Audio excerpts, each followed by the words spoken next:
Anastasia Galko from the Riverside Parks Conservancy, Cynthia Auburn, Ira Gershenhorn, Joseph S.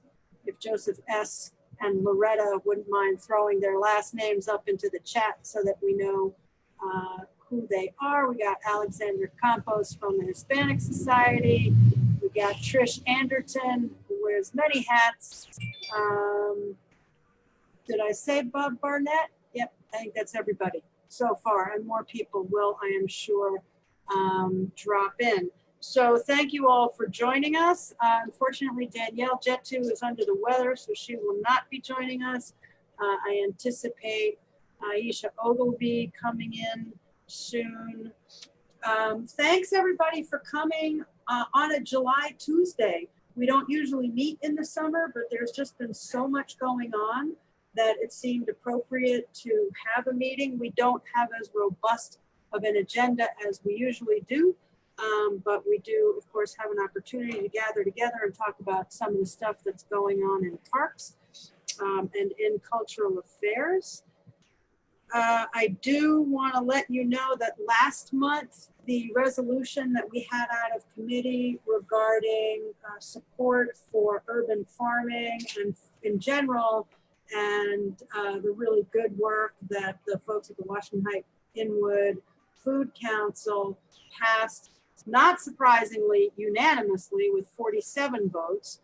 So thank you very much, Sally, for your continued advocacy on that issue. We have Shiloh Holly showing up in 2 squares. That's interesting. Liz, we're probably both using our institutional account. That's why. I got you. Megan is also on the call. I got you. Okay, that makes sense. Yeah, I was going to say that that actually looked more like Megan than like Shiloh now that you mention it. So it all makes sense. We got Aisha Ogilvie in attendance, and welcome to Marielle Ali, who is a new Community Board 12 member. So glad you decided to drop in on our committee. We love to have the new members come in and check out what's going on. This is, you know, probably all the other chairs have said this, but this is the best committee. So thank you for coming in. Here, here, here, here. So before, we're going to do the order of things a little bit differently. I was going to lead off with Jennifer Hoppe, but she is not on the call yet.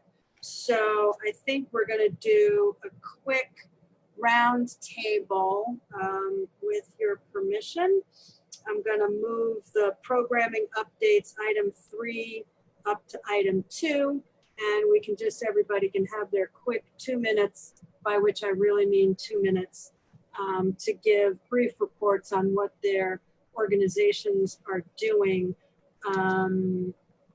It's also my hope for this meeting to end by 8 o'clock. Last month's meeting went really, really long, and I'm hoping to have a shorter meeting for many reasons, including that it's my husband's birthday, and he'd really appreciate if I was not on nice. CB12 meeting all night long. So I do also want to let folks know, just in terms of a roadmap for the evening, there are lots of questions that people are going to have about parks rules going forward in terms of what's open and when are the things that aren't open yet going to be opening. People are going to have questions and observations about parks usage, barbecuing, garbage. I know that there's been a lot of feedback around Revel scooters in the parks. So all of these things are going to be covered beginning with Jennifer Hoppe's report when she gets on the call. So don't think that the fact that I didn't lead off with them means that I think that they're not important. They're hugely important, but I want to get to them in their time.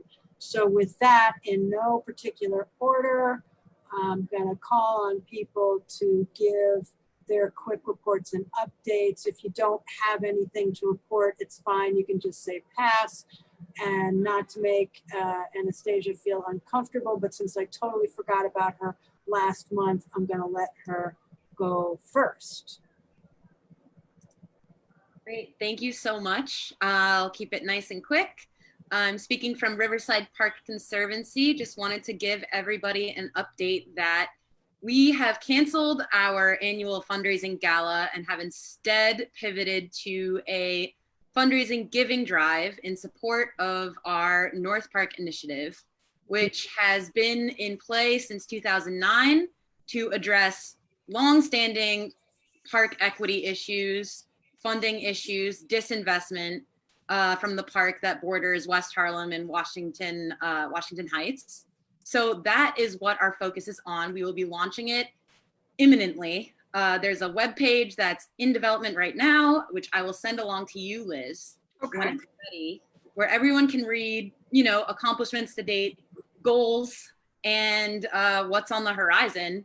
Very open to input on park priorities, on projects that the community wants to see happen. Our goal is to get 400 donors, 1 donor for each acre of parkland. Oh, I love that. Yeah, so we're really looking at a numbers game in terms of like our network. We want to expand the network more than we're focusing on dollars raised. We want to raise awareness of this park equity issue in Riverside Park, and also just get more money coming in and get more conversations happening. So if anyone has questions, reach out to me. Liz, I'll be in touch with the resources as soon as they drop.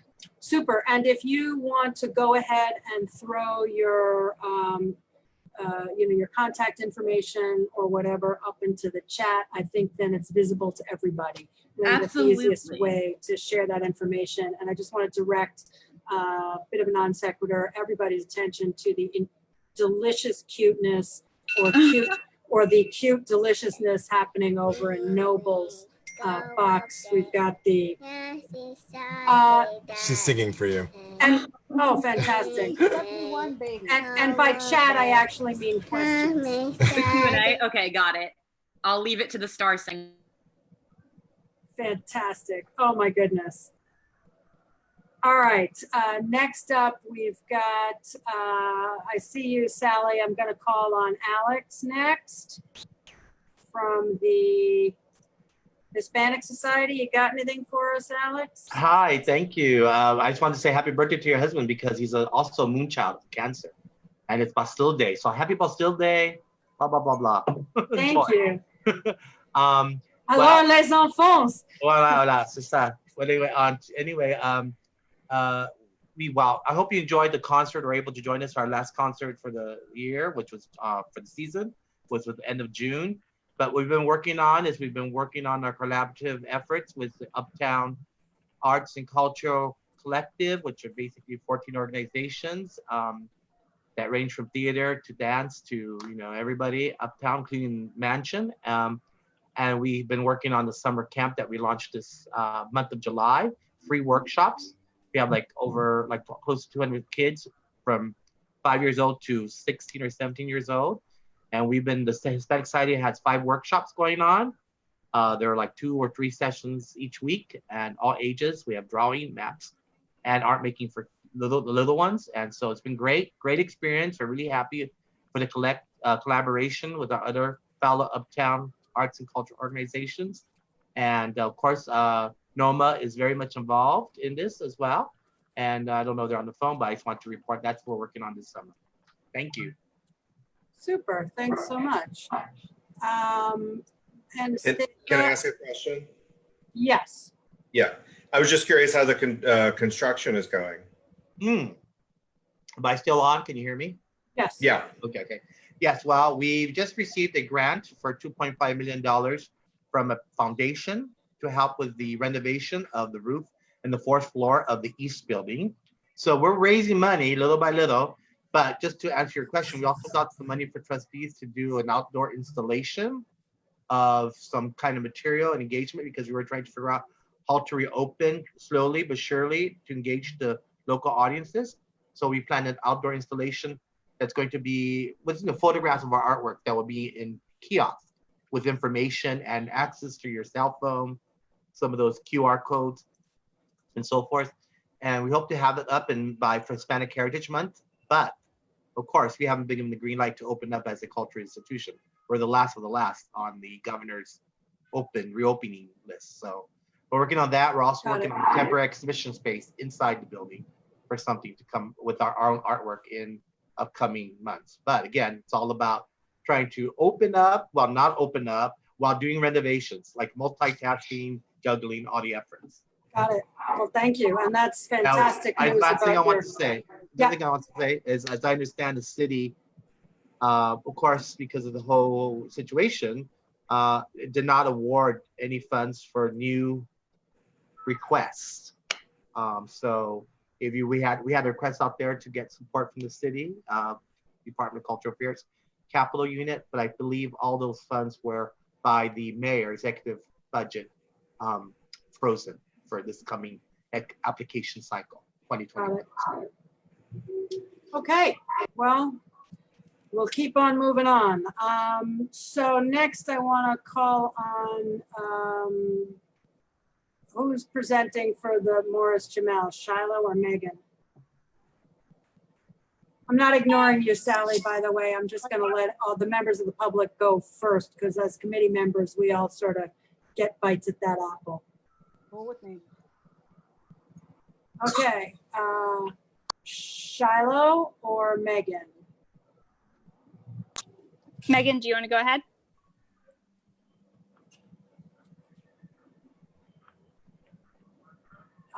I think Megan dropped off the call and we only have you, Shiloh. Okay, perfect. So we are also one of the 14 organizations that are participating in the Uptown Summer Camp, which is free of charge. We're currently in our second week out of 4. If you want more information, you can find that on our website, morrisjamel.org. Our next virtual parlor chat is actually happening tomorrow, which is Wednesday, July 15th.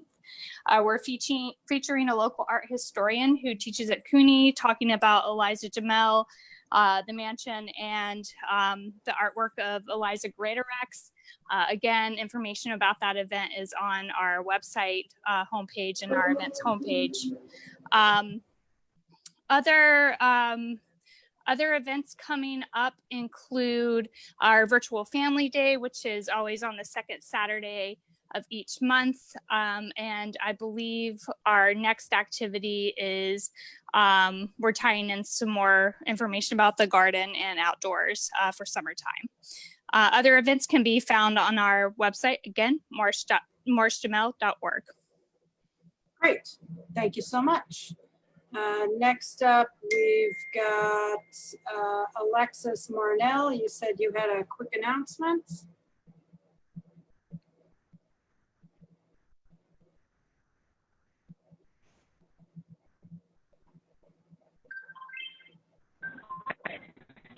So just so everybody knows, for Oh, arts and culture organizations, tomorrow opens up. Can't hear me? sounds like you're No. calling from a waffle under the sea. Can you hear me now? It's pretty, the sound quality No, is pretty bad. Sadly untrue. Okay, if you could maybe Okay. shoot me a quick email or text and I'm happy to read it. Text it to you. Okay, thanks. Next up, we've got Sally, why don't you go ahead? Okay. Yeah. I have. I'll do that now. Can you hear me?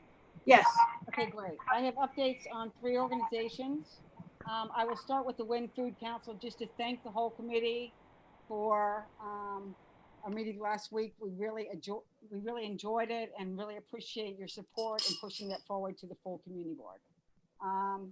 We're working on a number of initiatives we discussed. The latest one, which you can see on our Facebook page, we're asking for input. We're working with our friends at Plant Powered Metro New York to design a workshop series catered to our community related to health, nutrition, and healing. We have a survey up. We've asked for input to see what topics you guys want to hear about most. So if anyone wants to go on our website, Win Food Council, go on our Facebook page or website. Can't hear you, Sally. If anyone wants to fill out our survey and indicate what sort of topics they would like discussed in this educational series, it would be great. It's up on our Facebook page, the Washington Heights Inwood Food Council. Can you hear that? Yeah.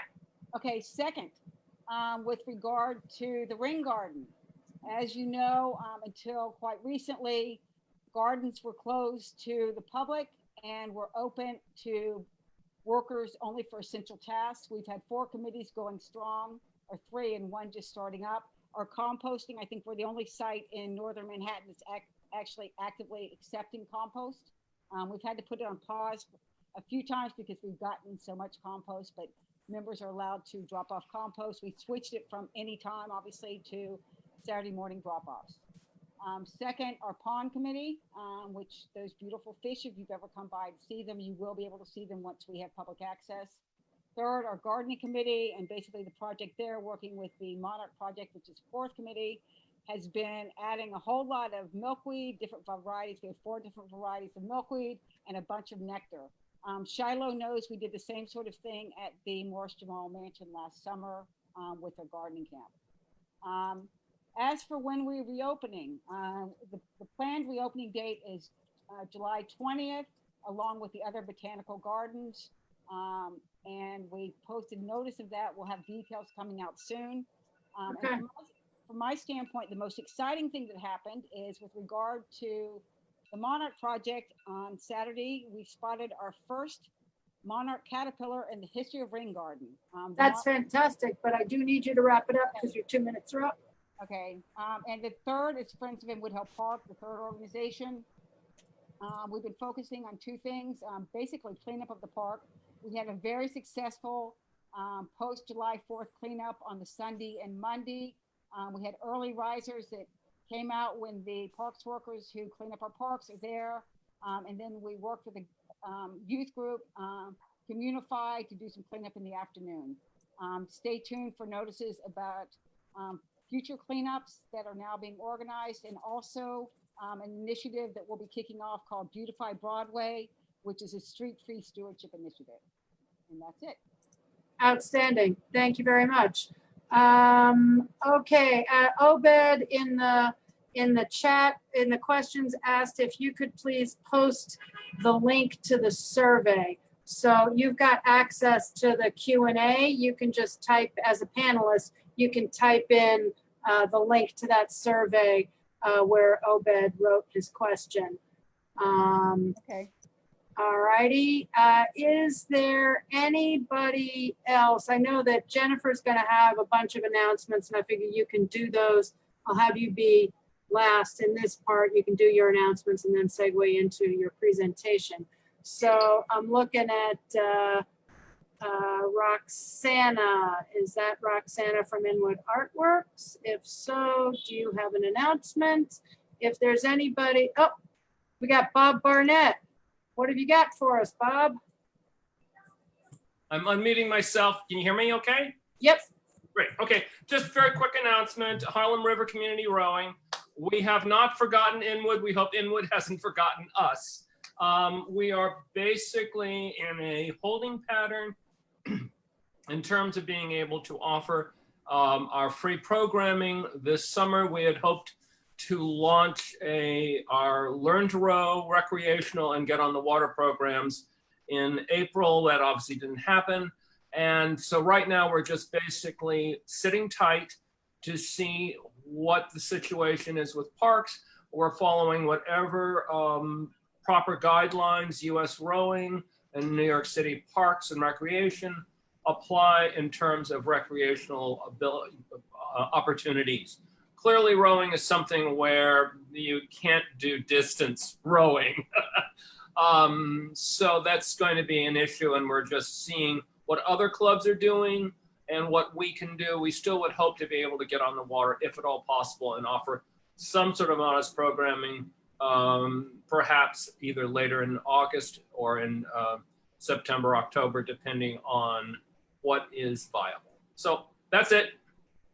Obed Fulcar asks, has Harlem Community Rowing been able to secure access to the new boat launch at Roberto Clemente State Park? No. Okay. That is, it's unclear whether that new launch location is going to be used for rowing or not. We were located there for a number of years up until our time we moved to Inwood. But the issue is that to use that facility, you have to have a place to store the equipment in that park to be able to use the launch. And that has not been anything that they've not approached us. We haven't approached them simply because they gave us the boot, to tell you the truth, because they were building athletic fields and they needed where we were storing our equipment. I see. So that's it. Okay, thank you. I've got, I saw a raised hand earlier from Aaron, who I assume is Aaron Sims. Is that you, Aaron? Yes, it is, Liz. How are you? Outstanding. I am well. So glad you joined the call. I'm guessing you have news for us from the wonderful world of Inwood Artworks. Indeed, I do.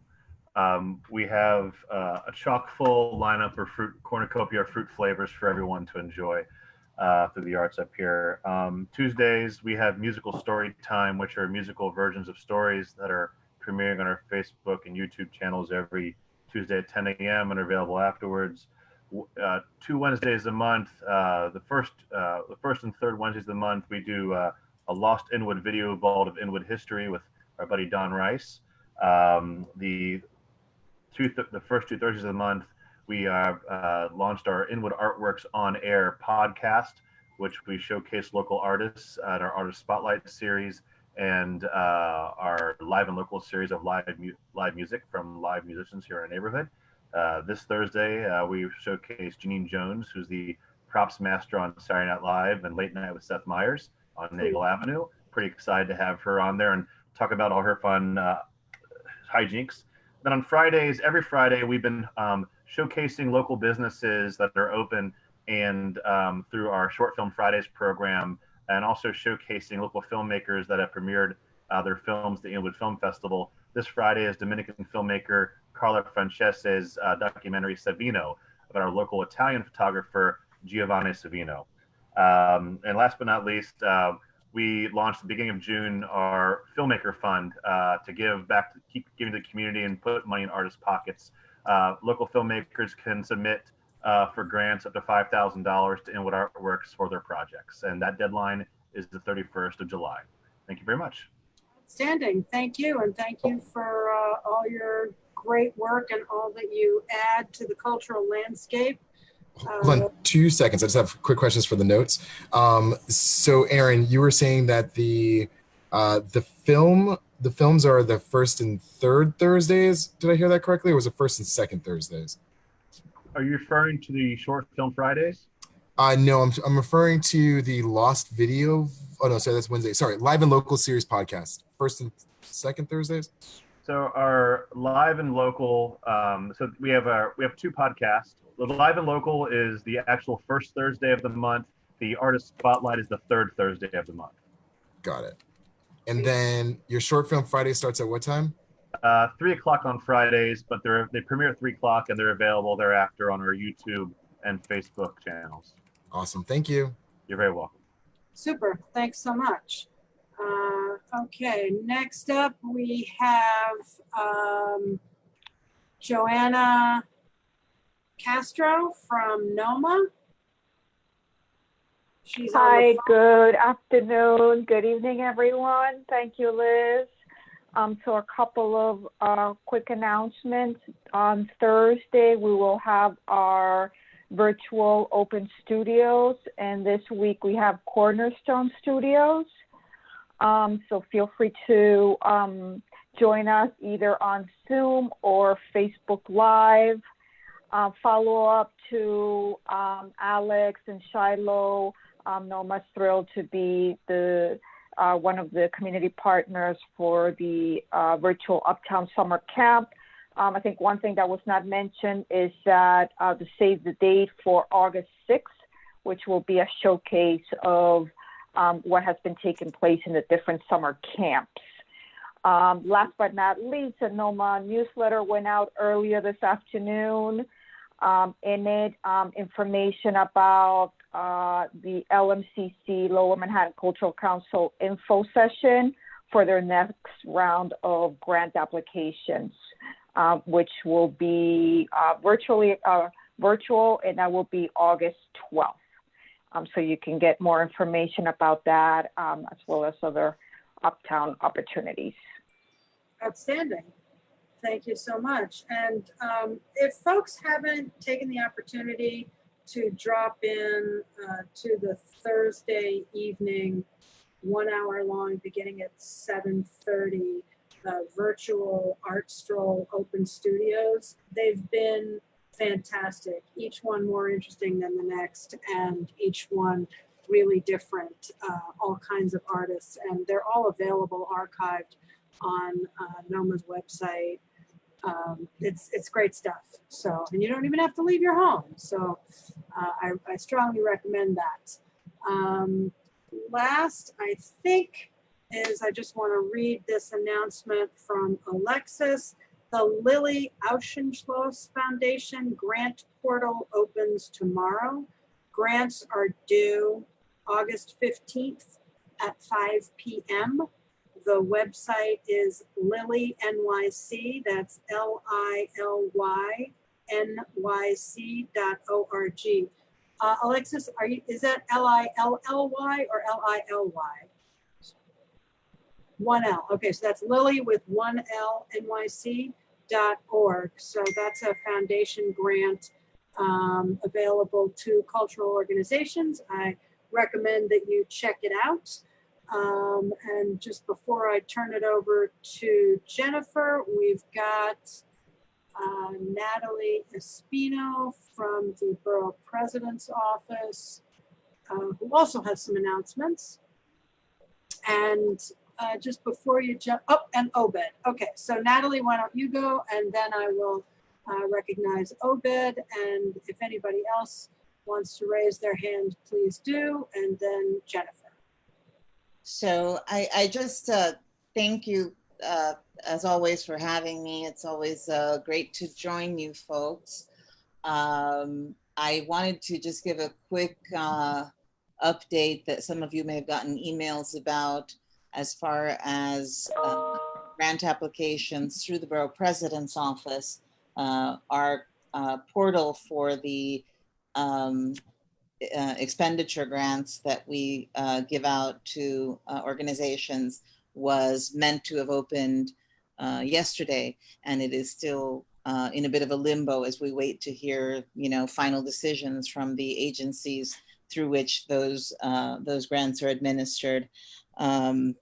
I can just, I'm going to take a little bit of liberty here, since you have always great representation from the Parks Department, but oddly no one from the Cultural Affairs Department. So as you all know, when you were following the budget, there's been a significant slash to the funding for cultural programs in New York City, an 11% cut, coming to about $23 million.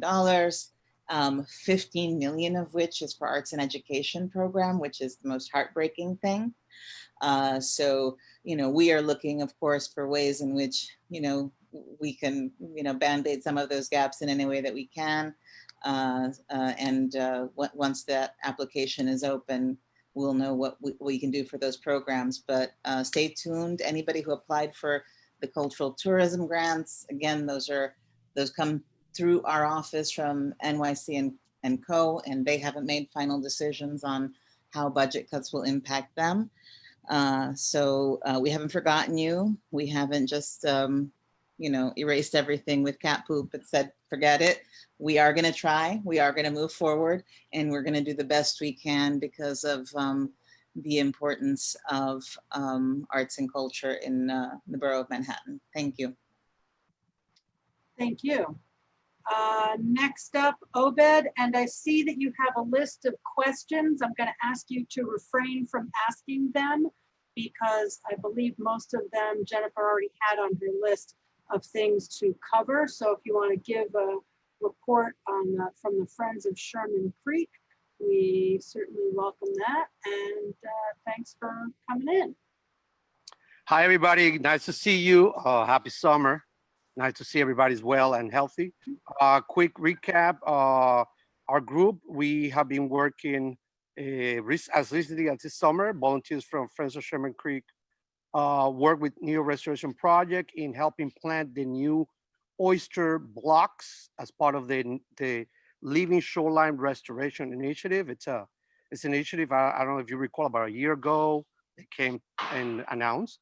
So we were very happy. We worked very hard and we got all mock and under the mock of the Sooner Cove and Sherman Creek. So we're very happy for that. And next to help this restoration project. And lastly, next phase is planting Spartina logs to create a real living shoreline. This will help clean the water with oysters and also create a green barrier. As you recall, that particular site was flooded during Sandy. Water flood all the way to the Holland River Drive and also threatened the Dagman houses. So, we're very happy to do that. And lastly, we're working with Harbor Estuary Program, the Waterfront Alliance and various organizations to see if we can, in August, launch the City of Water satellite celebration at the site, celebrate open spaces to the parks and keeping a healthy body distance. I don't like the social distance term. I mean, we could be separate physically, but socially together.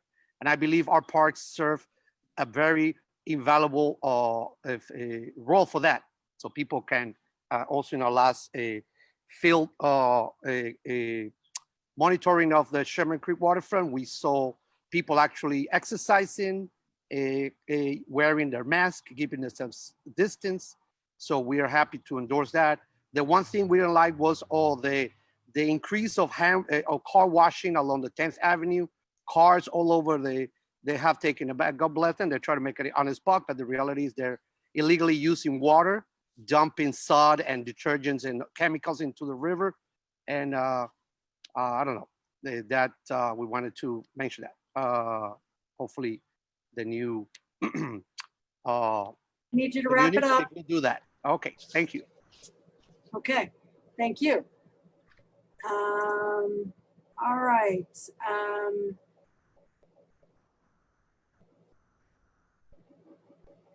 Next up, we've got Jennifer Hoppa. Jennifer, I gather you've been taking a look at some of the questions that that people have raised in the chat. We've got anonymous attendee. I don't know who that is, not surprisingly, because he or she is anonymous, who's got a specific question about safety measures that have been implemented based on the tragic death in Fort Tryon Park of Dominique Alexander. I know that that is still under investigation by the police department. I don't know what the status of that is. It's moved sort of more through the public safety committee, even though it happened in a park, it's more of a public safety matter. But to the extent that there are particular recommendations that the Parks Department may have regarding that, I will let Jennifer speak to that. And thank you to the anonymous attendee for keeping that front and center in public conversation and on our minds, because that was just incredibly sad. I also conectemonos, excuse me. I know that we've got you on the call. I'm not having you do an announcement during this part of the agenda because I actually put you as your own short agenda item, which is, it's not that I forgot you, it's that you have your own agenda item. So without further ado, Jennifer. Chair Liz, do you mind if I put like to be added in the minutes for Jennifer's report? We can just copy paste it in, or? Yeah, that's fine. Okay, cool, thanks. I had one quick question before Jennifer starts. I wonder if Ira could update us on what's going on the waterfront with the testing and also the Billion Oyster Project. Sure. I mean, he didn't raise his hand, so I'm raising it for him if he'd like to speak. Ira, if you've got an update that you want to give on the Billion Oyster Project, I'll give you a minute. Okay. Can you hear me? Yes. Okay. We're supposed to be doing open houses every 2 weeks during the summer, but because of COVID, it's shut down. We're doing it with Summer on the Hudson and Billion Oyster Project. I've been there at the Baylander every 2 weeks or more often, checking stuff. So whenever we start, I will post something. That's really it. Great. Okay, thanks so much. We have research stations at Muscota Marsh, the Inwood Canoe Club, and Sally. Okay, Jennifer. Sorry. Just want to, on the cultural front, I just want to encourage everyone to participate Thursday because it's my husband, Open Studios. He runs Cornerstone Studios, which provides affordable artist workspace for uptown artists. There are about 13 artists there. And each year they also have a sort of an artist in residence program for emerging artists. So that's Gal Cohen. She'll also be presenting, but it's a great space at OSA on Bennett Avenue. And it's been a labor of love for 5 years.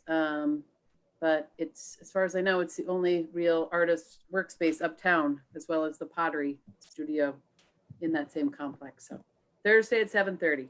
On the parks front, the majority of our facilities have now reopened. The mayor declared that it was safe and ready to enter phase 3. A few exceptions, of course. The Highbridge pool and rec center continue to be dedicated to COVID testing. Everyone's encouraged to get tested. There generally is not a line there, and they can accommodate up to 1,000 people a day. Our tennis courts have reopened at Inwood Hill. I want to give a special shout out to Parks concessionaire, the Tennis Pro, Russ Cromier there, helped us get all the nets up and prepare the site. Permits are not required. So I just implore everyone to be respectful of the 1 hour rule, help ensuring that your neighbors or other users are complying with that so everyone gets a chance to play. The City Parks Foundation is restarting small groups for their free tennis clinics there. So there'll be 3 courts dedicated to that midday, but there are signs being posted about that. So to help minimize interruption with other people's use there. The mayor determined that all large scale events would be sort of put on hold through the end of September. We are now starting to allow smaller scale events through Parks special event permit application process. So that's being reopened. Family birthday parties, small wedding ceremonies, things along those lines. And as part of that, getting a special event permit, you do have to submit your plan for social distancing or whatever proper terminology people want to use, what your plan is for keeping all attendees safe and the general public safe. So that portal has now been reopened on the Parks Department's website. And the Parks Department and the city have been working to accommodate camps and expand options for youth, working with the law department and others. We're putting measures in place to accommodate camps. Camp Half-Blood, the City Parks Foundation camp, potential sailing camp back at the Dykeman Marina, because people need things to do, but we want to make sure that they're doing them safely. Similarly, we've been given, granted sort of the go-ahead to host volunteer projects in the parks. We want to thank everybody who came out for some general litter pickup. We're now sort of changing course. We want to do projects that are going to sort of add value, enhance the park, either ecologically, aesthetically, or to take it to the next level of care. We've got some options with the stewardship division coming up for tomorrow, although I think those may be full. And then there's, we've got a trails project availability on, let's see, the 23rd at Inwood Hill Park from 10 a.m. to 1 p.m. That's with the Northern Manhattan Parks Division and the Natural Areas Conservancy. I can send that to this group. And also our partners at the City Parks Foundation are reopening It's My Park Day opportunities. They're opting for smaller groups, around 10 in size, whereas parks tend to work in larger scale spaces. We're able to accommodate up to 25. And usually how that's being handled is through staggered start times and sort of spread out project areas. Because again, we recognize how critical the parks are and people's use and enjoyment of them. And it's so evident that people are wanting to give back and help. And so we're trying to provide constructive and safe ways to do that, but also in a coordinated way so that we're not working cross purposes. Let's see, what else? Capital projects. We've been allowed to resume work at the Highbridge Anchor Parks projects, both phase 1 up at Laurel Hill Terrace, that extends all the way down to Dykeman Street, and phase 2, Adventure Playground, the Access Trail, the artificial turf soccer field at 175th Street, and something that I know this committee has advocated for a long time, the historical Old Croton Aqueduct signs. Those are in. One is at the trailhead at Edgecombe Avenue and roughly 157th Street, and one is down at the Highbridge. If an opportunity come. I'm sorry? Okay. And one is down at the Highbridge Plaza level. I saw a capital project question about the Sherman Creek waterfront. I don't have an update on that. I do see that, you know, someone referenced the request for proposals and the announcement of who the design firm was. But to my knowledge, that hasn't advanced for public input sessions. And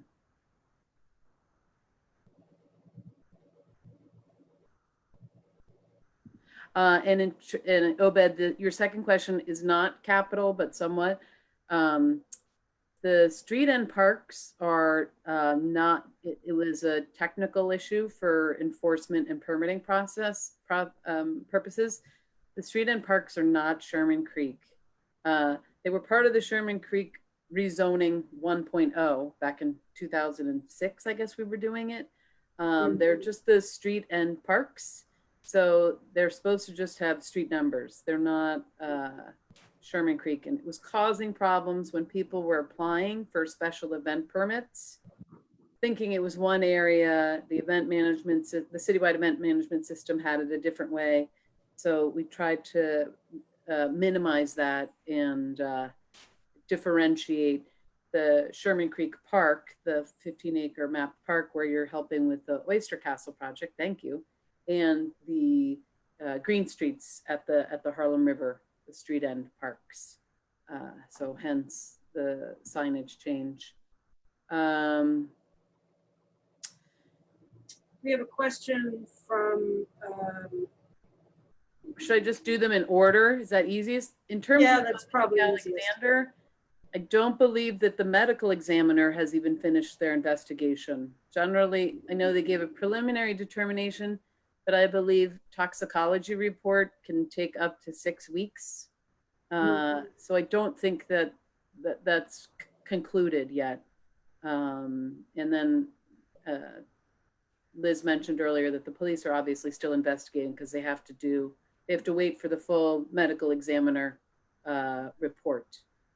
And in terms of safety in the park, it continues to be a partnership between the Parks Enforcement Patrol and the 34th Precinct neighborhood coordination officers.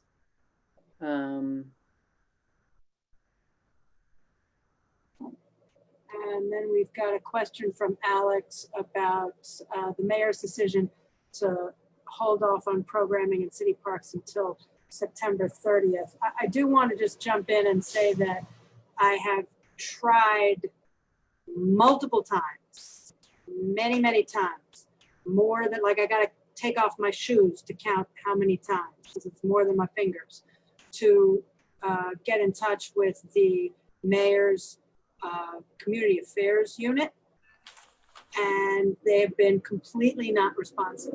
They don't reply to emails, they don't reply to texts, they don't answer phone calls, and I know that some of what Parks is or isn't doing is responsive to what the mayor's office, the guidelines that the mayor's office is putting out. So I'll let you answer for Parks, but I did just want to let the members of the public know and the members of the committee know that the community board has been trying to reach out to the mayor's office on all of these things, including like why did it take so long to open up the dog runs, which thank God are finally open. And they've been just utterly unresponsive, and it's a huge disappointment. Now, So- Liz, I'm so just a curious. few things. Did you ask Isaiah? I did not ask Isaiah. I'm happy to throw shade at the agency. I'm not going to throw shade at any individual because I who understand knows? that. So I did not. It was not Isaiah that I was trying to contact. Okay. So in terms of But maybe I should.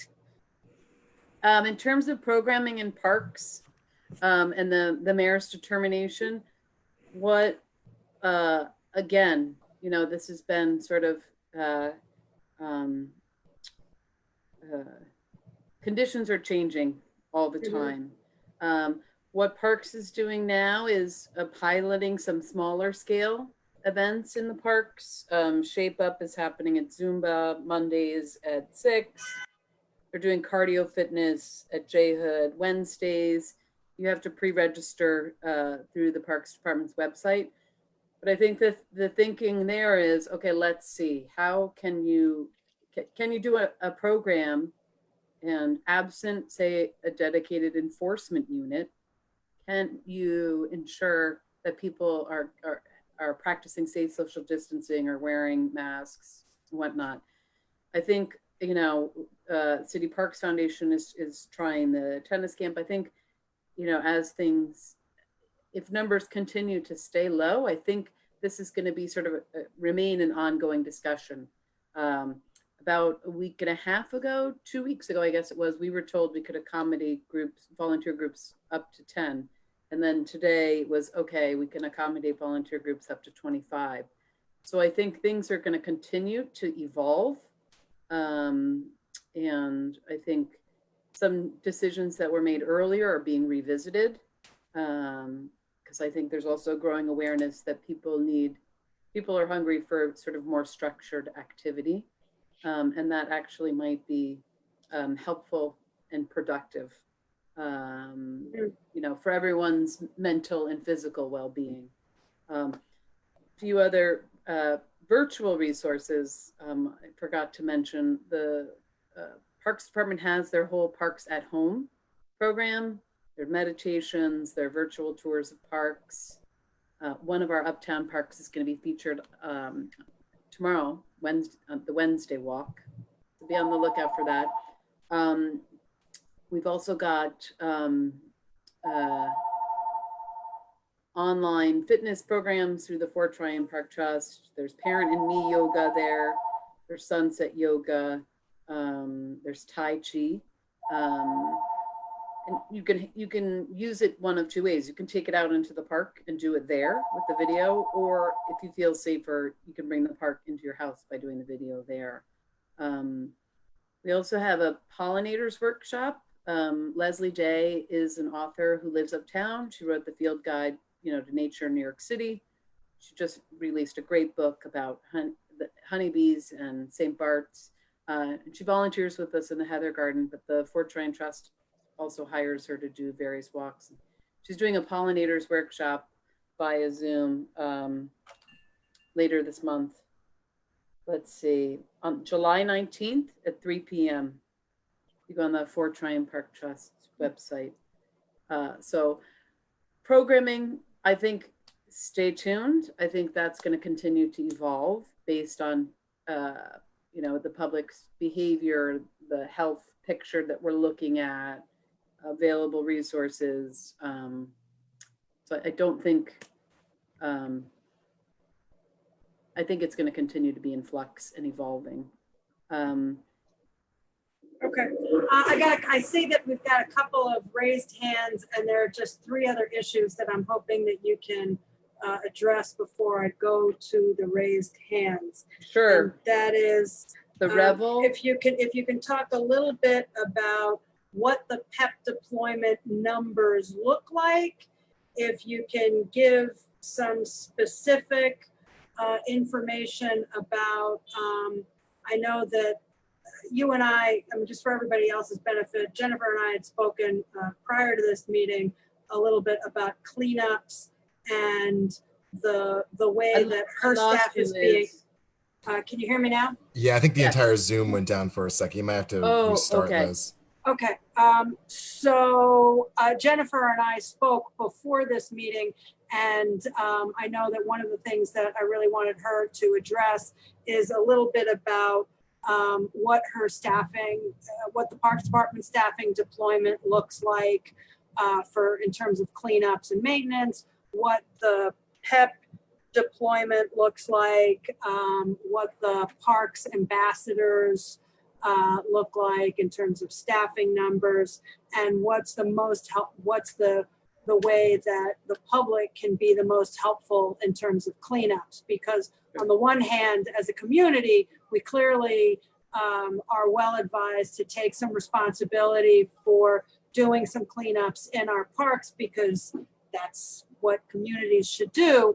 But if she's already got staff who are ready to deploy in a particular area, then our volunteer resources are perhaps better advised to be placed elsewhere. And to that end, I do just want to let people know that in the waning hours of the fiscal year on June 30th, I got a couple of bucks from the community board office that I used to buy some trash bags, some hand sanitizer, and some grabbers. So we have the ability to go out and do some impromptu parks cleanups that we can do as our schedules permit.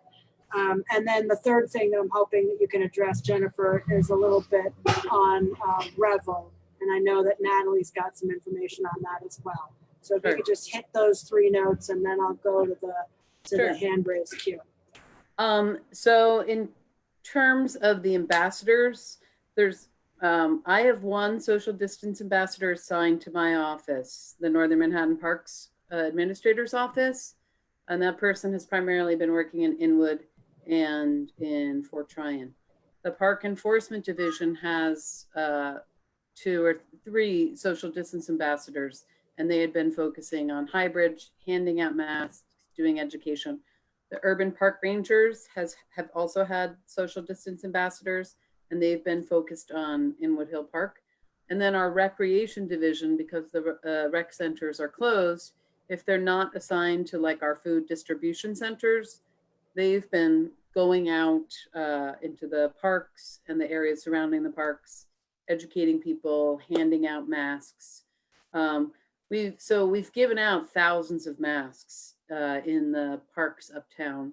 And prior to that, there were ambassadors from DEP, DOB, NYPD doing the same, trying to help educate and extend mask. Some with the aim to get some of the pools opened as another outlet for people this summer. some of those social distance ambassadors are moving on to pool detail. So some will remain in those various divisions that work uptown, and some will go to the pools. So it will be somewhat reduced. In terms of maintenance staff, we have 2 districts uptown. We've got several permanent staff, and then we have seasonal staff. We have our job training program, the Parks Opportunity Project. Those people are also seasonal. They work out in the field with us 4 days a week, and then they're in job training or career development 1 day a week. And we were able to, thankfully, through the Playfair campaign, retain some of our Playfair line staff. So 5 of those people who whose lines would have ended at the end of June were renewed for this current fiscal year, which is extremely helpful. So we don't have the specialized seasonal crews that we would have at our high volume trash generation areas. So in response to that, we're deploying our staff a bit differently. We're targeting high volume areas first. So we're going to Inwood Hill Park, 218th Street, and the Peninsula much earlier in the day. So I would say, 2 things. We're dedicating the resources for the trash removal there. So we don't want to duplicate effort. What would really help us with volunteers, what we find are, help with the projects that, we schedule, or conferring with natural areas volunteers or Parks Natural Resources Group or the Stewardship Division, is like invasives removal 1 week, the planting the next week, the fencing the next week, something that's going to build longer term improvement in the park. And we'll devote our efforts to trash removal. The other thing that I would say that, I think it's great, Nobles, I know you and Liz went out. I saw Martin Collins and Liz went out. Who the messenger is really helps. And when people see their neighbors, like picking up after themselves when they have a picnic and, bringing it to the can, their neighbors are modeling, good stewardship of the park. Or, if you have an extra bag and you bring it to a group that you see, is going to be generating a lot of trash. We have an extra bag. Do you want one to help, clean up when you're done? That peer-to-peer relationship, helps, versus we've a lot of well-meaning people who end up scolding. And some of it's warranted. I get that, but it ends up creating more of a hostile dynamic, and you aren't going to necessarily get cooperation. Versus we're equals. We both share this park. You see me cleaning up my mess. I'm wondering if it would help you clean up yours if I gave you a bag. So that you're sort of conveying we're all in this together to people.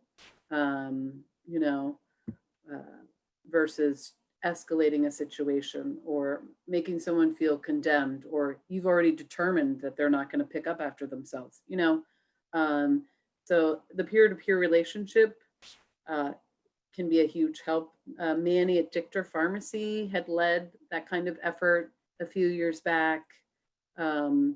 So, if Nobles and Liz, I guess you guys went out at night, like if that would be great. That's, people are seeing their neighbors out, if you help people clean up sort of their area, it's a building block. It's modeling positive behavior, and it's coming alongside someone instead of, what are you doing, or combative. So the other thing is, be a plogger. In other countries, it's a form of working out. As you're walking through an area, you know, you pick up you see a piece of trash, pick it up, put it in the bag. Just Google plogging. It's a big thing in Europe.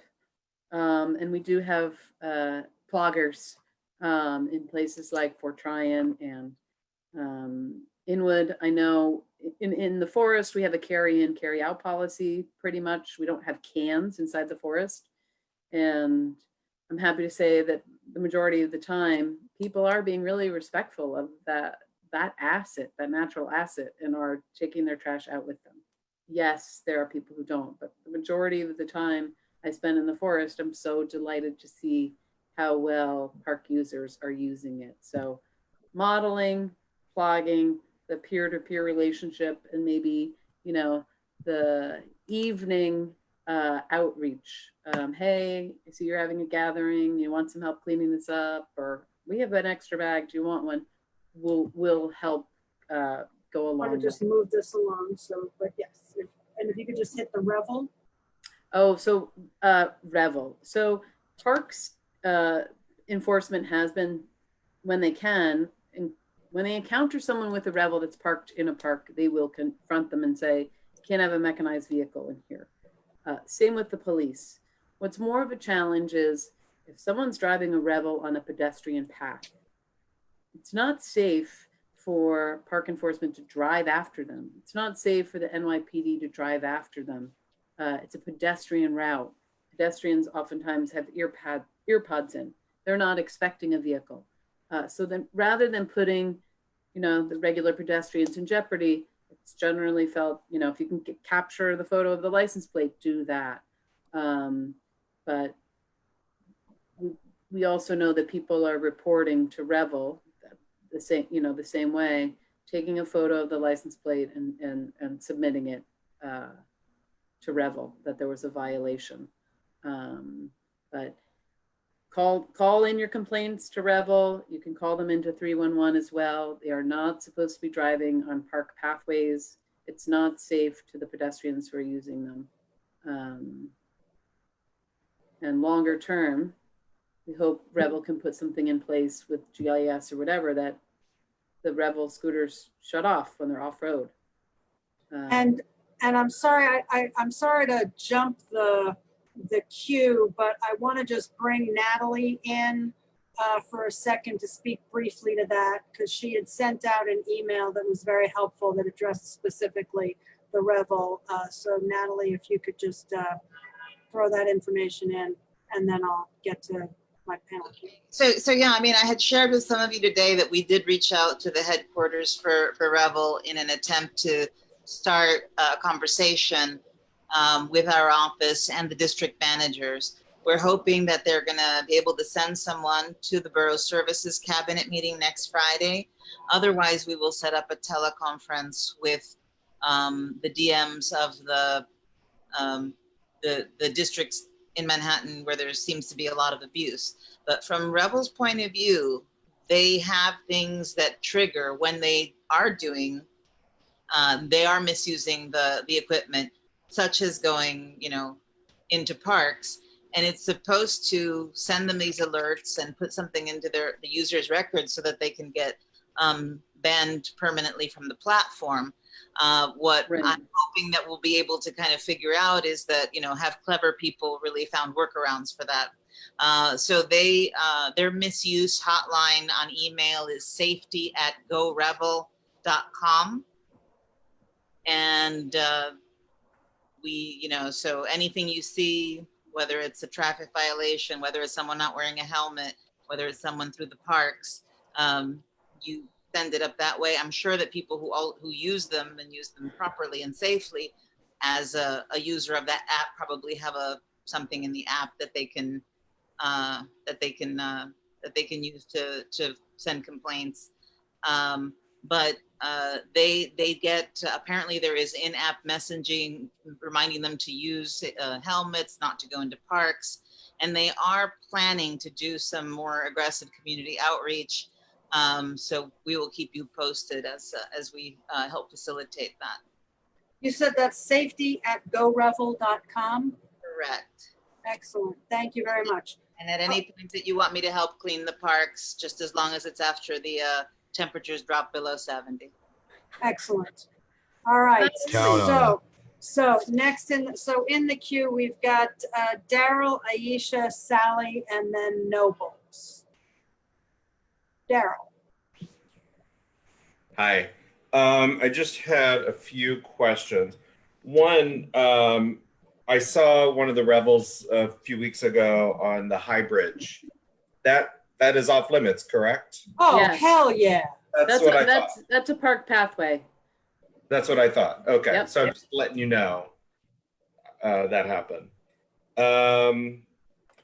Also, for testing at the rec center at High Bridge, is that still limited to active COVID testing, not antibodies, correct? Not antibodies, right?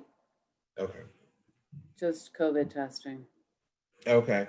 And then also the benches on Laurel Terrace and McNally Plaza, are those part of the Anchor project? I just can't remember off the top of my head. No. They're not. Okay. The portion of Laurel Hill Terrace that is getting upgraded is just the plaza, the overlook, that what the grand staircase connects to. That will be made ADA accessible. And then there'll be benches and lighting within that sort of, it's like a crescent overlook into the park. It's not the park perimeter sidewalk or seating. Those perimeter ones have seen better days, but yeah. Definitely. Yeah. Okay, thank you. I'm sorry, I'm toggling between.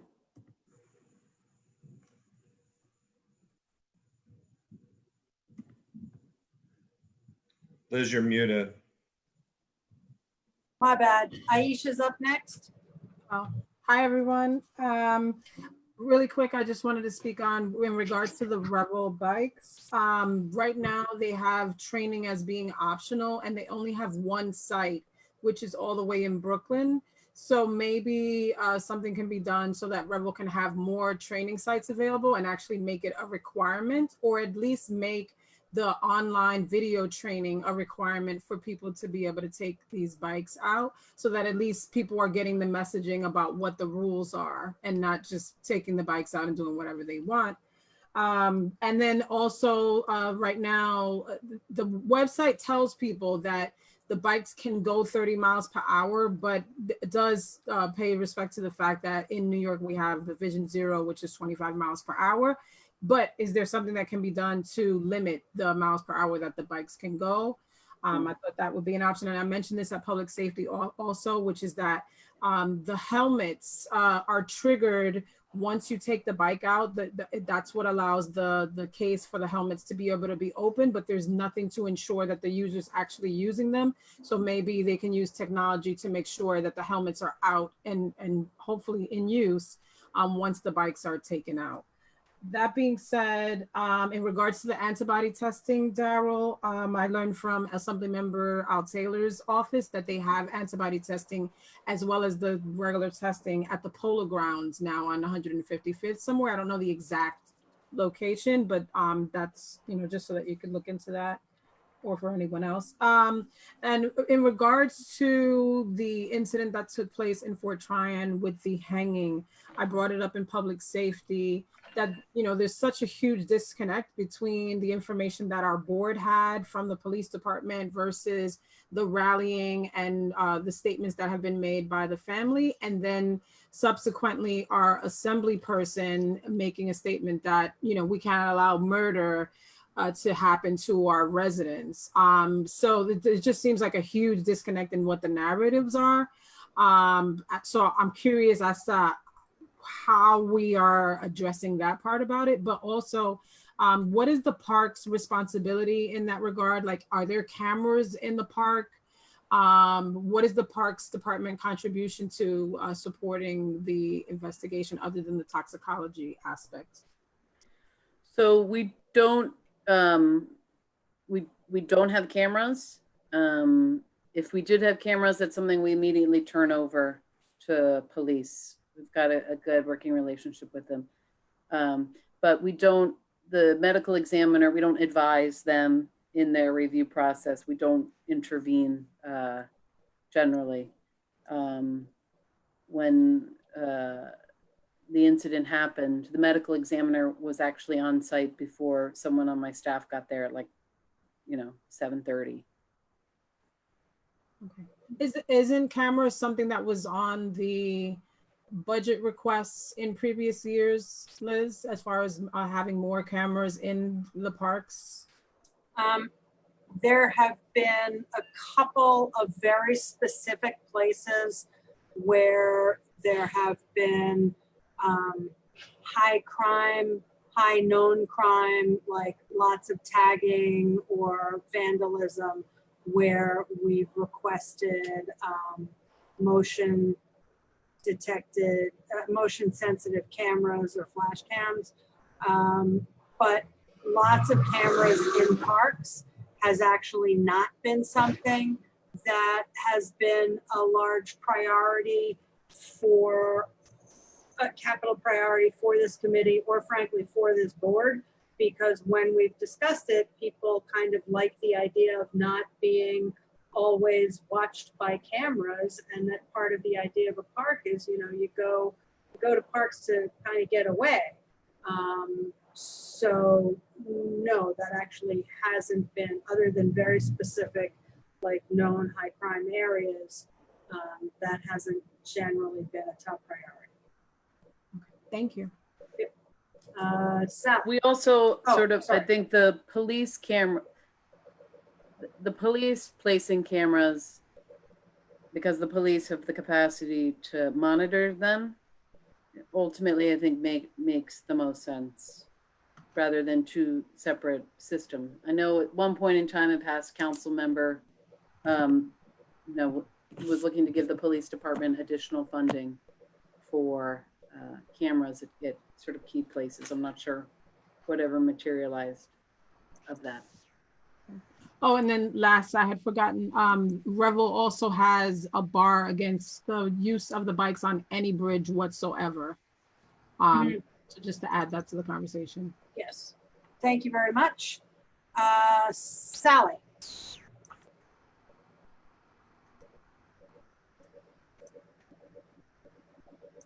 You might be on mute, Sally. if Sally, you're you're- talking.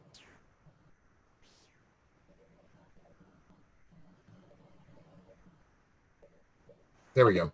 Yep, 3 quick questions. One is, and the third one we might want to talk about offline. One is, what is the status of the nature center? And are there other projects that were planned that have been pulled, that were already in sort of the procurement design stage that have been pulled? Can Second. barely hear you. Okay, is this better? Yes. Okay, first, what is the status of the nature center? Where is it in the process? And are there other projects that were beginning the design process that have been completely pulled given the budget shortfall? Second, how did the budget affect forestry and stewardship staff? And third, and this is a very specific question, looking at the safety plan affirmation, specifically the COVID-19 symptom screening tool, I had some specific questions in terms of, it says there's a requirement to screen employees and volunteers.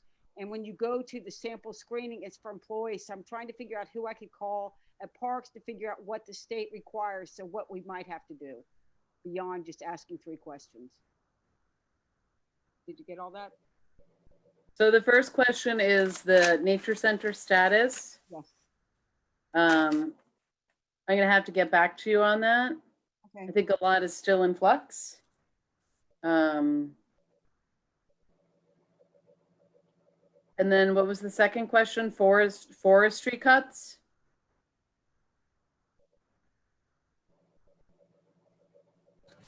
Yeah, how Sally? did the budget affect forestry and stewardship?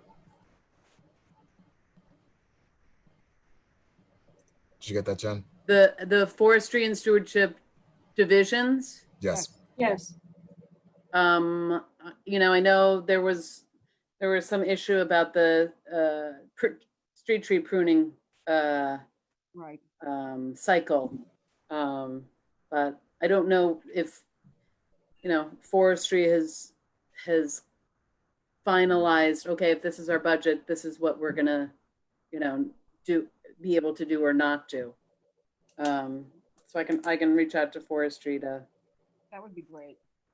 And what was the other question about training? Yeah, hold on, I gotta unmute. Okay, in the affirmation that we have to sign when we're submitting permits, there's a requirement in terms of process, what we need to do in terms of screening for COVID, of employees and or volunteers. And the sample screening tool given was for employees. And I'm trying to figure out for like the kind of events we hold, cleanups, invasive removals, et cetera, what we really should be, what we really are required to do by state guidelines. Again, let's talk about that offline. Maybe I can set up a conference call with Nicole Henderson of Stewardship. Great, thank you so much. Great. Okay. I also think it's changed given today's new directive. Okay. Yeah, I was looking at the website, but Okay, I'm gonna beg you to take that conversation offline. Got two more questions, and then I do want to move this along. So Nobles, what you got? Hey, thanks, Liz. Hey, Jen, just wondering about the waterized pipes in Javits Playground. Thank you for putting up the hose.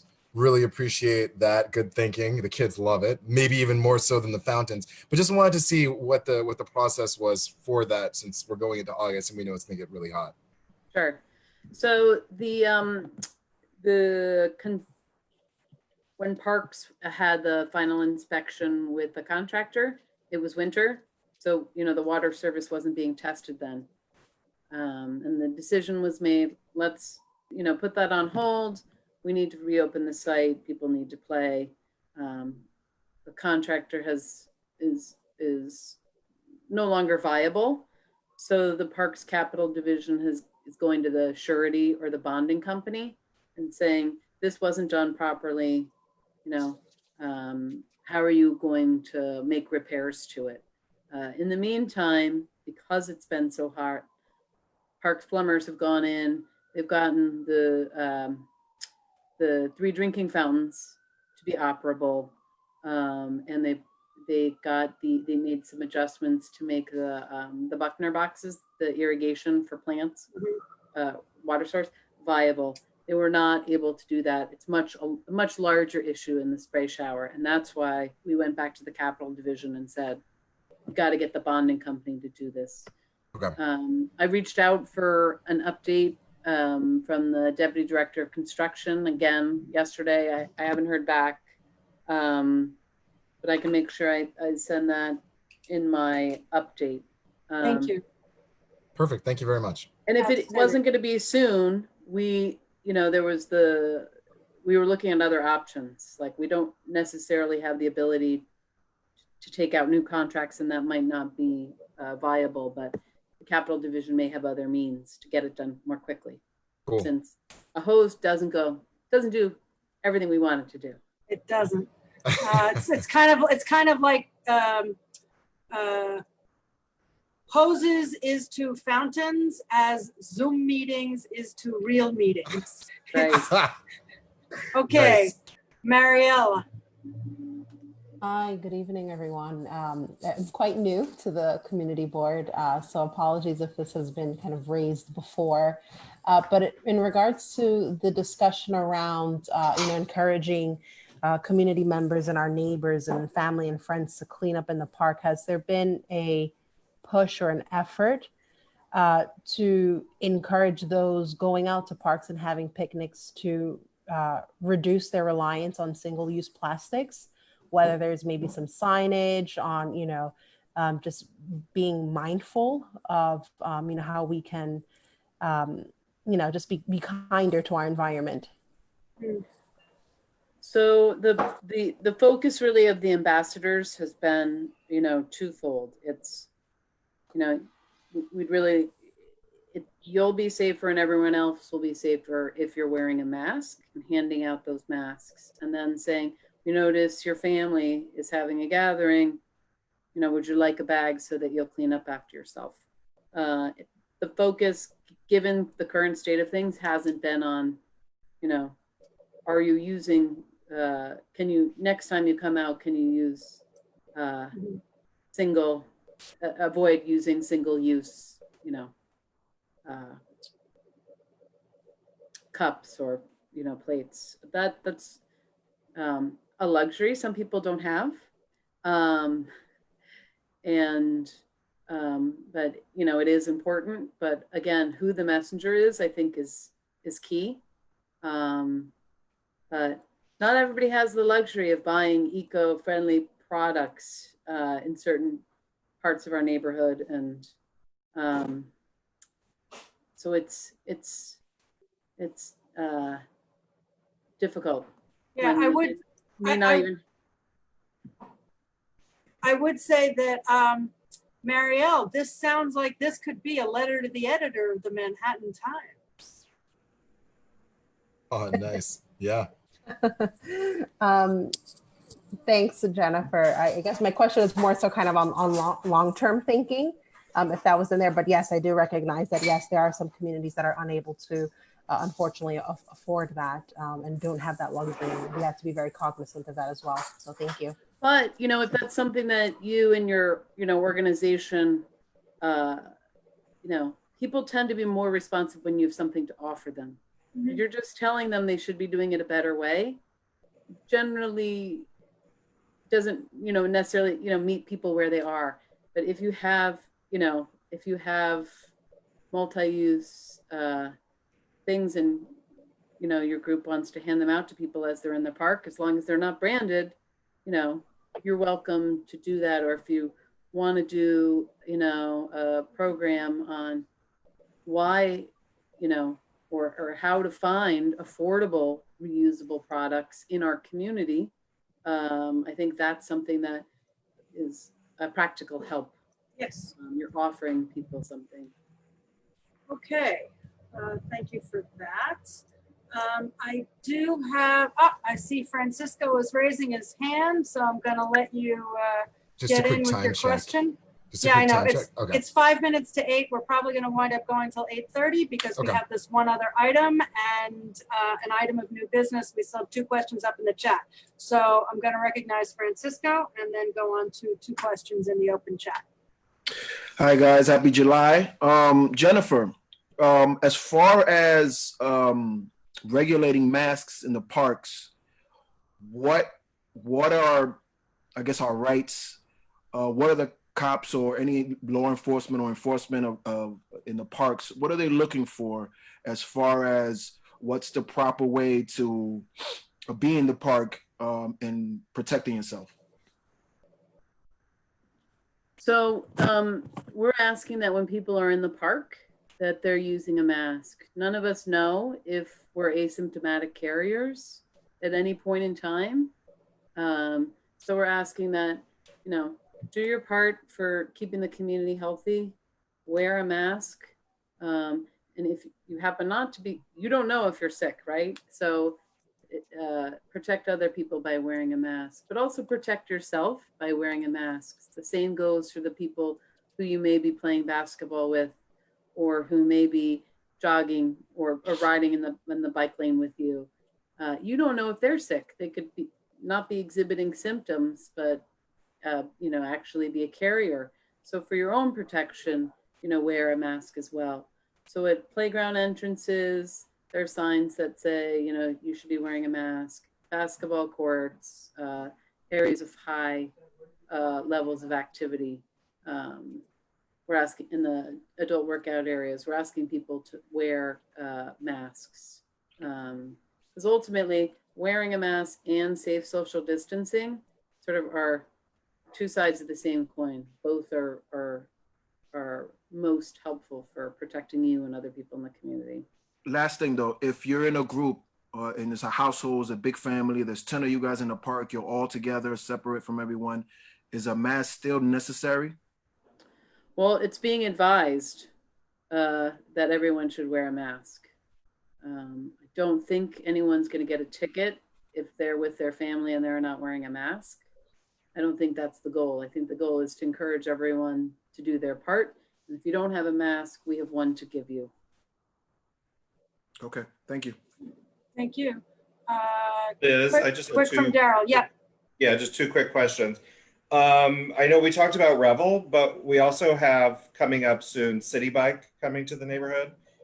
Presumably it won't be such a big learning curve with where they can and cannot go. Maybe just say real quick what relations you've had with them about that. And then also with the Javits Playground that's open to basketball specifically. Have we had any complaints so far about noise or anything like that? So in terms of the city bike, we've had, yes, DOT has let us know some of the sites that people in the community have recommended. But was there a big meeting earlier this month or it's next month? I'm not sure. It was, but they didn't really talk about like, I mean, Specifics. people are going to try to go into parks with these. We know that. Okay. Yeah, I don't think it would be inside. If anything, I would think it would be at the exterior, the perimeter, sidewalks, gateway entrances. Okay. And then the question about Javits basketball, no complaints about noise, just complaints about no masks.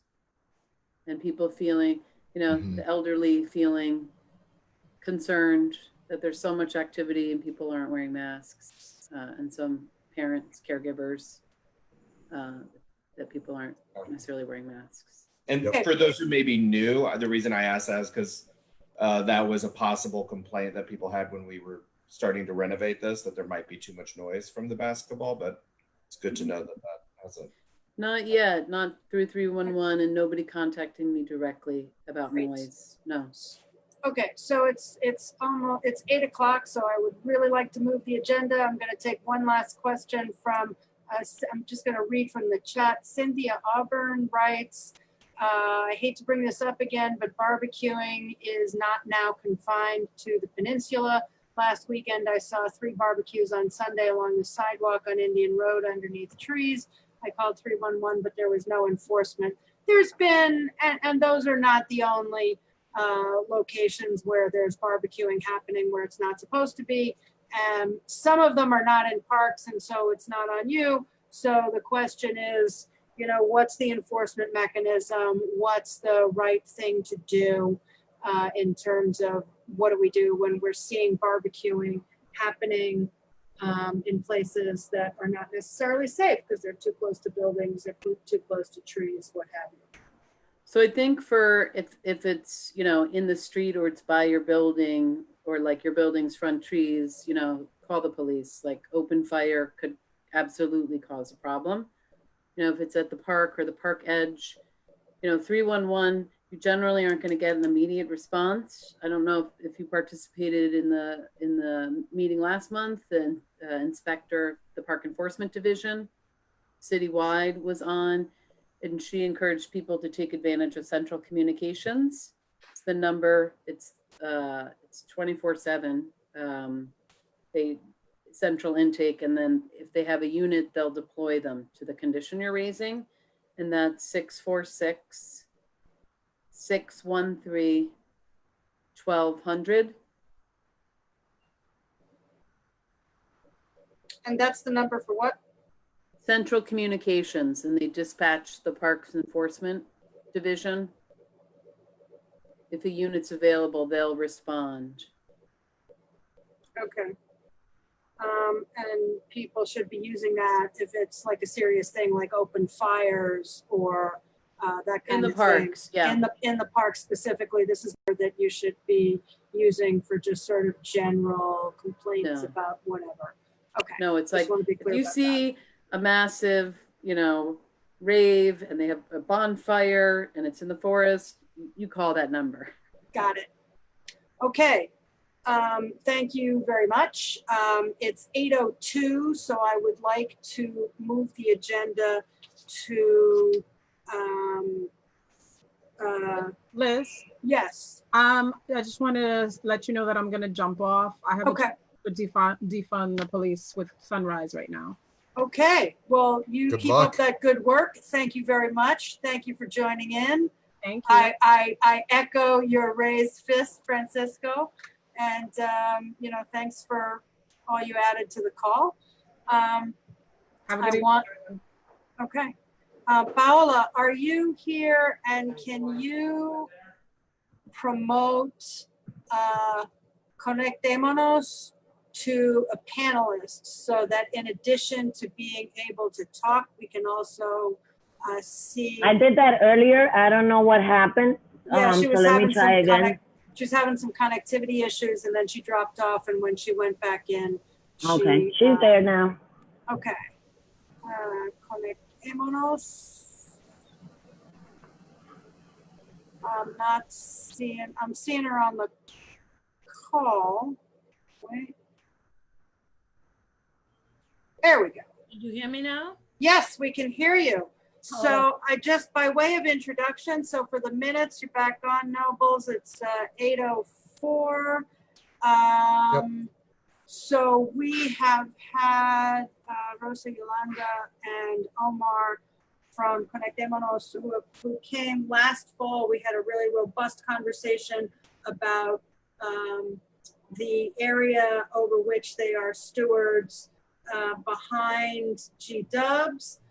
There's been a lot of interest into turning that into like urban farming. It really dovetails with what we were talking about more than a year ago, and some of the cleanups that we have done with them and the conversations and advocacy, both through this committee and through the Youth and Education Committee, as well as the robust conversation that we had last month regarding urban gardening and Washington Heights Inwood Food Council. So I wanted to make sure that you guys were able to come on this call and just give a little bit of an update about what's going on with the work that you're doing back behind G-Dubs. Okay, Liz, thank you for adding us to the agenda. We appreciate the support that Jennifer, your committee, and FED with the Youth and Education Committee has provided us. So it's been 2 years that we at Conectémonos began the Green Space Initiative. The Green Space Initiative have 3 green open spaces in Washington Heights. The West 186th Street basketball court, and Jennifer and I, we've been talking about that, and the councilman was able to allocate some funds for that due to the work that we have been doing with the young people, and we are very appreciative of the support. And the second space is the Juan Bosch Plaza inside High Bridge Parks at 190th and Audubon Avenue. And the third space is the space where we really feel that after what had happened, that we would like to concentrate our resources. So we've been cleaning that space for 2 years. Our first cleaning was on Earth Day, and Liz was part of that. And I have a picture that I need to share with you, Liz. And so we've been meeting monthly, and our last meeting was on July the 8th. And at that meeting, we thought that it was important to open a dialogue with elected officials. Why? Because we are seeking to have an official partnership between the Department of Education and the Parks Department. And the reason why is because those 3 acres are property of the DOE.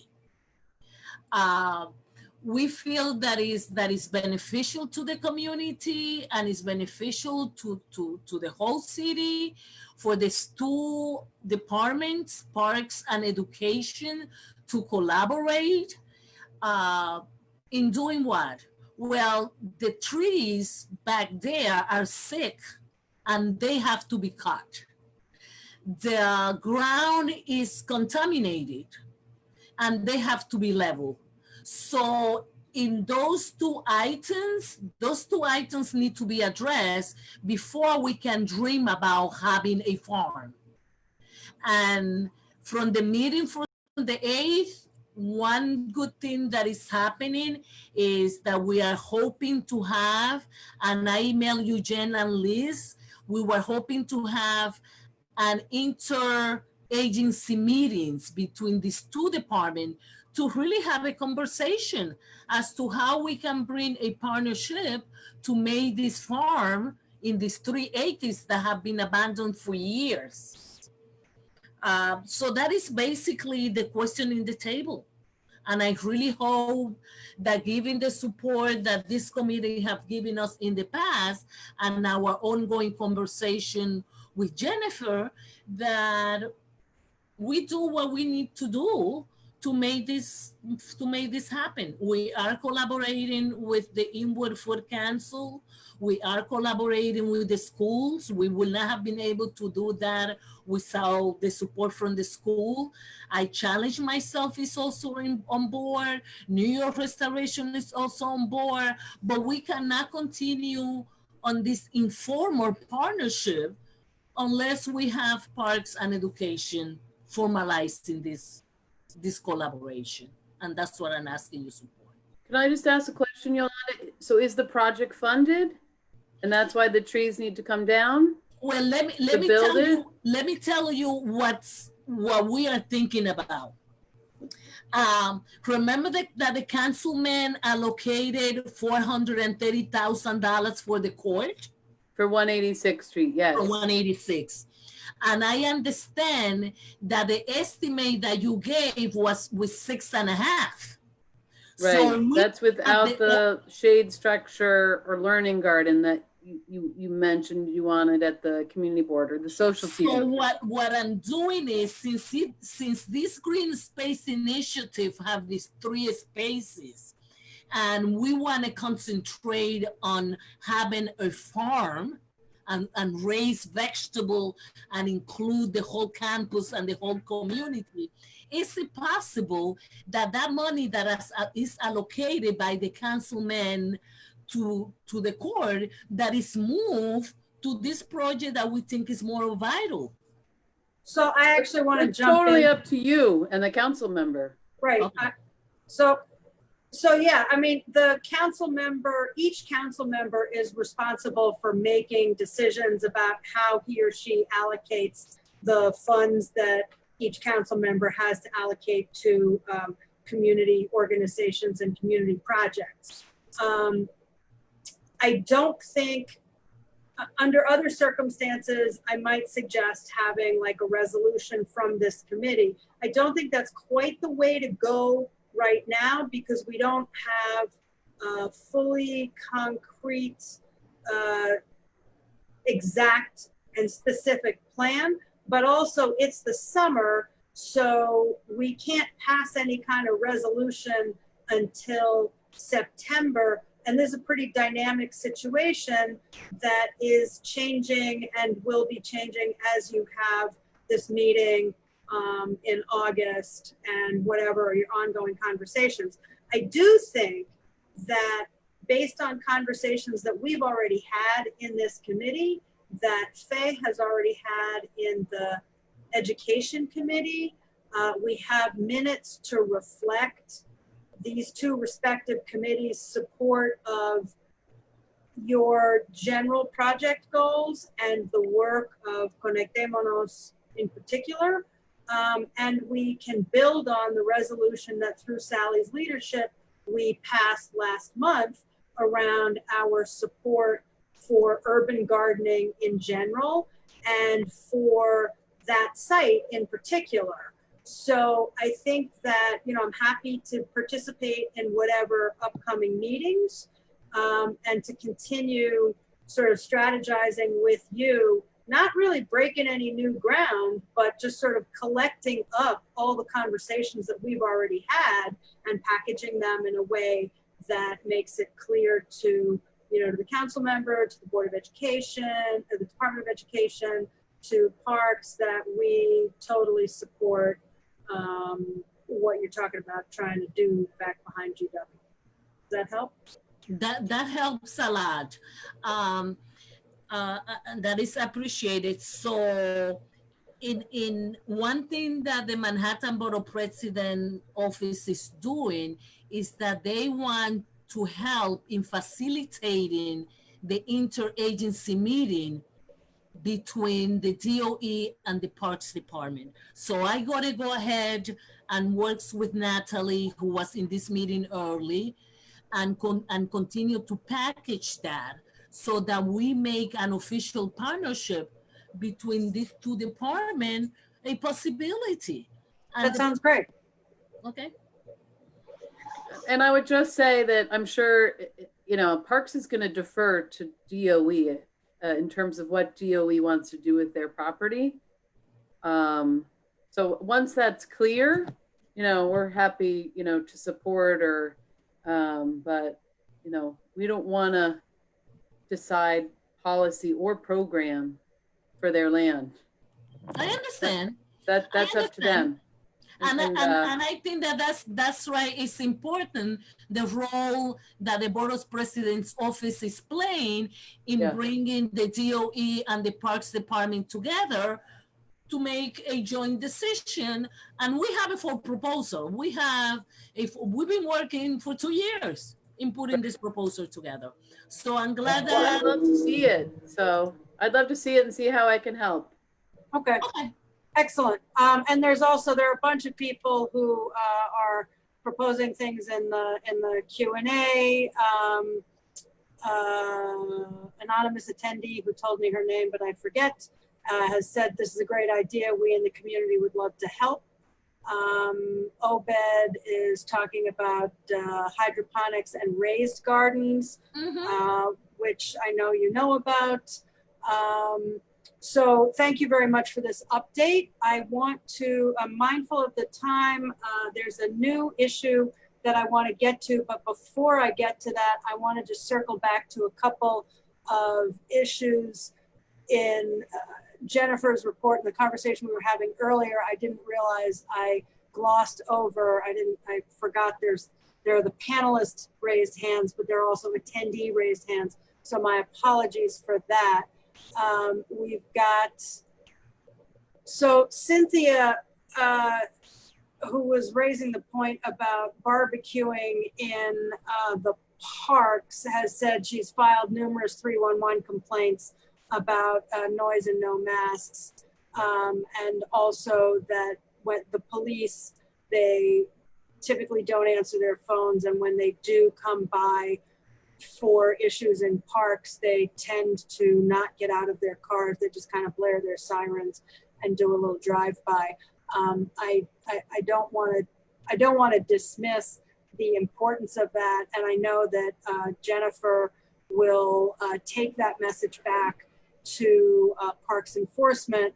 And I guess what I can also do is just share this content with Curtis Young, who's the chair of the Public Safety Committee, because there's obviously some overlap in the enforcement when it comes to the PD. So my promise to you, Cynthia, is that I will reach out to Curtis on those matters. Jennifer Bristol has a question about signage. Will parks get signage? The dog run in the small Fort Tryon dog run has no signage about masks. So can there be some mask signage there? Sure. Okay. And Jennifer, did you have another question or was that it? Jennifer Bristol, did you have another question for Jennifer? Okay, got it. Too many Jennifers. We've got, we should have a one Jennifer limit, but I like you both, so I can't pick. And May. Okay, so are there other questions? Sally, I see you still have your hand raised. Did you have a question? All right, I'm gonna unmute you, and then Jennifer has a question. So Sally, you go. Yeah, two things. One, to follow up on Francisca's question about what is enforcement. There is no law about, we can require masks, but there's no law. And even if there were a law, the police aren't enforcing it, as I understand it. And second, I just want to follow up on the woman who brought up sustainability. We at Friends of Inwood Hill Park would like to work with you. And in terms of modeling behavior, when we do cleanups, even when we're out there seeing by ourselves, we're carrying one bag for garbage and a recycling bag. So people see us, we're also recycling as we go. Sally Fisher, meet Marielle Ali, a new Community Board 12 member. So the two of you, yeah, you two should talk. Jennifer. Papa, you had your hand up. I wanted to let people know that right now the city's Office of Management and Budget has put a hold on capital projects going forward. So we're still waiting for updates on that. Projects that are in construction have been granted the go-ahead to continue. The projects that were in procurement are still on hold by the Office of Management and Budget. Cool, thank you. Natalie. I'm yielding. I don't remember. Okay, trust me, give it another decade, that gets worse. Okay, so we have, that's pretty much our agenda. I do want to raise one final issue that was raised by May, who has a concern about the garden on 157th Street, the Community League of the Heights garden. So I'm gonna, do I have you on mute? Do I have you on? No, unmute. All right. Are you there, May? Hi, Liz. Hi, everyone. I just want to briefly introduce myself. My name is May Sue. I've been a resident and community member of this area for over 15 years. And I lived on a block on West 158th Street between Broadway and Amsterdam. My property is immediately adjacent to the garden on 158th Street called Dorothy K. McGowan Community Garden. And that's, that garden hasn't been tended for a long time, and it's finally being tended. However, we've been having, and I don't want to overwhelm you with all the details, but we've been having issues with the caretaker of the garden. I'm not sure if he's a full-time staff or if he's a volunteer, but he's been making harassments and death threats, and also physically assaulted a community member. And we've alerted the police department, and they basically recommend that we speak to the community board and whoever that's in charge of that garden, and also in charge of hiring him and keeping him responsible for the garden. And as I understand, there's a lot of children that enters into this garden. He hosts events in this garden that involve local community members as well as children. And it just seems very disturbing for someone to be, for someone like that to be interacting with, local community members and children in the garden. So I just want to basically alert you guys of the issue, and the police has been alerted. And basically I wanted to see if I can ask for a meeting for, I guess, whoever that's in charge of that garden, that's in charge of hiring him, and speak to them in detail on the public safety issues that he's afflicting in the neighborhood. Yeah, so I'm gonna ask Jennifer, is this a Green Thumb? Is this a parks thing? Is this Community League of the Heights? Are they an independent nonprofit, sort of like Ring? What's the? So this is a Green Thumb site. At one point in time, Community League of the Heights had the management agreement with Green Thumb for it. I don't believe they do any longer. So I don't think this is an employee of anyone. I think this is a volunteer. I'm going to reach out to William Lasasso. He's the director of the Green Thumb program. which has the temporary.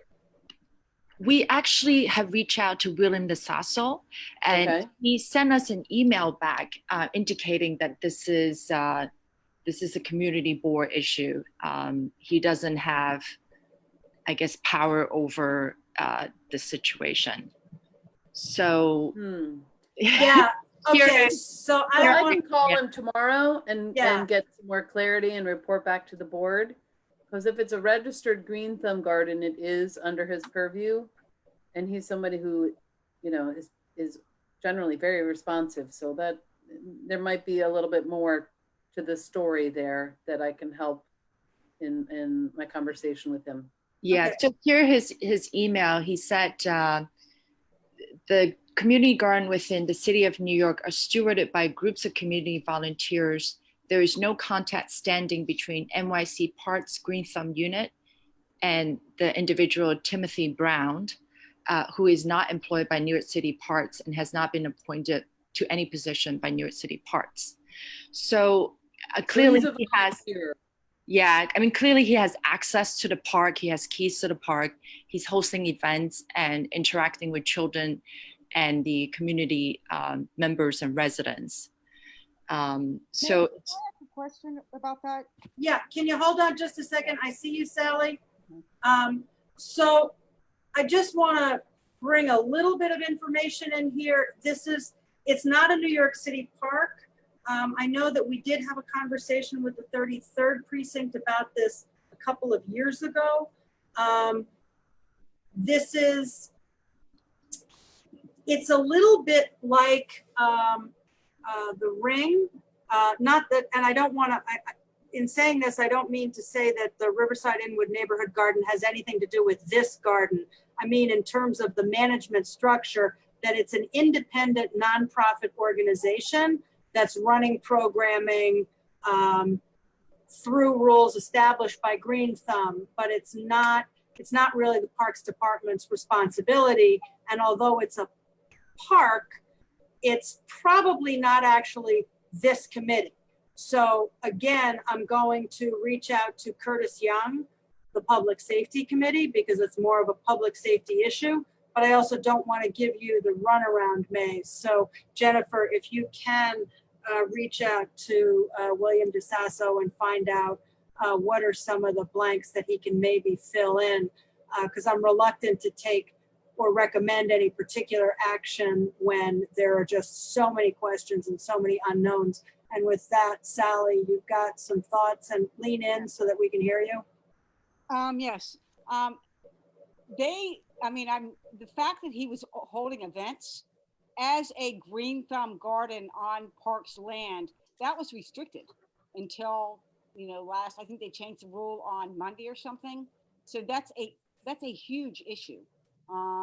Even if whatever his agreement is, that's a clear violation of Parks policy under Green Thumb. It's also a violation of state policy. So I just, there are rules that have to be observed. And it's a little scary to me that the garden was open for events, given the current health situation we're operating under. So that's a huge red flag. thank you for chiming in, Sally. He's also asked me personally for money to fix a fence that's bordering the garden, which I pay him because he was threatening to, he actually did call the HPD and gave us a violation for the issue. So we actually pay him to fix it. So it's just, I'm just, we've alerted the police. We've got in touch with Green Thumb. We just have, we just don't know where to go. And it's a problem that's escalating for the community residents that's living there. And, there's details of him chasing people and guests down the block with a chain link and saying things like people in Washington Heights get shot all the time, so you better be careful. And if you say anything about it, I'm gonna F the shit out of you. Okay. And comments like that. It just, I don't want to get into details of it. I'm happy to write a letter detailing the public safety issues for this individual that Yes. that have If you could, so I'm going to give you my email. It's Liz Ritter. Okay. Dot cb12m at gmail.com. lizritter.cb12m as in Manhattan at gmail.com. So if you send that to me, sort of giving me some information, if you wouldn't, Jennifer, should she copy you? Yes, absolutely. I'm Jennifer, JENNIFER Hoppa, HOPPA, at parks.nyc.gov. And then okay, I can copy Curtis, but if if you want to just include him as well, it's C as in cat, D as in David, Young 23 at gmail.com. And as I said, he's the chair of the Public Safety Committee. C as in cat, D as in David, Young as opposed to old, and the number's 23, cdyoung23 at gmail.com. Gotcha. Thank you. May, anything I can do to be of help, I'm also. Thank you so much, Sally. May I have your email as well or contact, just It's so. S as in Sally, FISHER dot CB12M at gmail.com. Okay. Fisher at cb12m at gmail.com. And that's Fisher without a C. FIS. S for my first initial, FISHER dot CB12M at gmail.com. Okay, gotcha.